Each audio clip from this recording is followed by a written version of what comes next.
Slash chords, omgekeerde akkoorde. Dit is nou akkoorde wat jy gaan ergens mee te doen kry in 'n liedjie, dat daar staan byvoorbeeld 'n C en so skynstreep en dan 'n G byvoorbeeld agteraan. C dash G. Nou daai G wat agter die dash of skynstreep is, dit is die noot waarmee die akkoord moet begin. As jy 'n C speel, behoort jy die tyd al te weet, jou boonste vinger is op 'n C-noot. Hoekom? Want 'n G sit net bokant hom. So nou wil jy 'n C slash G akkoord speel. Daai derde vinger gaan nou net na die G toe en jou pinkie kom nou net na die C toe waar jou derde vinger reeds was. En jy sal hoor as jy dit speel, is dit 'n baie voller klank as wanneer jy net 'n gewone C speel, want jy het nou nog 'n basnoot by.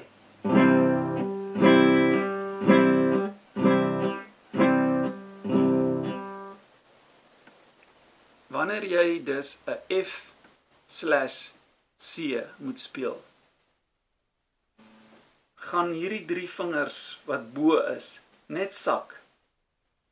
Want kyk, daar sit jou F. Jou F is daar, groot wat jy speel, sê nou jy speel 'n bietjie kleiner. Jy sit die derde vinger een boontoe op die C-noot, want die akkoord se naam is F slash C. En dan klink hy so.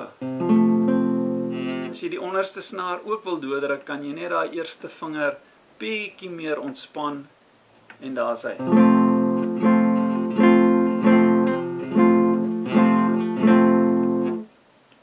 'n Baie bekende een wat mens kry in musiek is 'n D slash F kruis. Jy moet 'n gewone D eers vat. En nou moet daai eerste vinger op die F kruis heel bo wees. En kyk, jy werk ons so, jy het 'n E snaar, dan het jy 'n F noot, dan het jy F kruis. Dan sit jy jou tweede vinger, net soos jy 'n D sou gemaak het met jou eerste vinger, waar jou eerste vinger se plekkie is, gaan jou tweede vinger. Soos makliker om dit miskien so te mooi na te kyk. Jy het 'n D, jy sit jou tweede vinger waar jou eerste vinger is.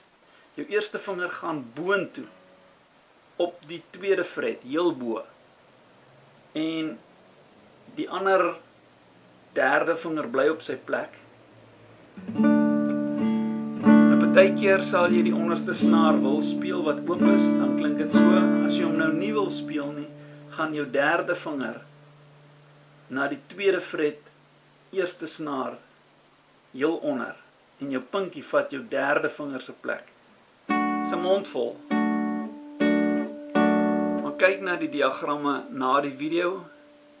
Daar is hy nogal mooi geteken en sal jy verstaan wat dit is en hoe jou vingers moet wees.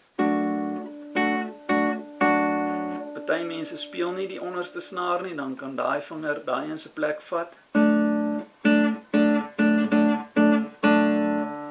Dan kry mens ook nogal baie 'n G slash B.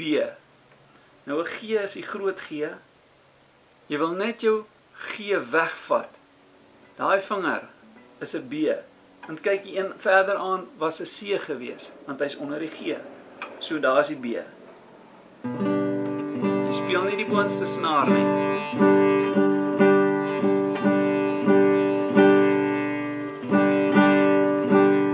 En dit is 'n G slash B.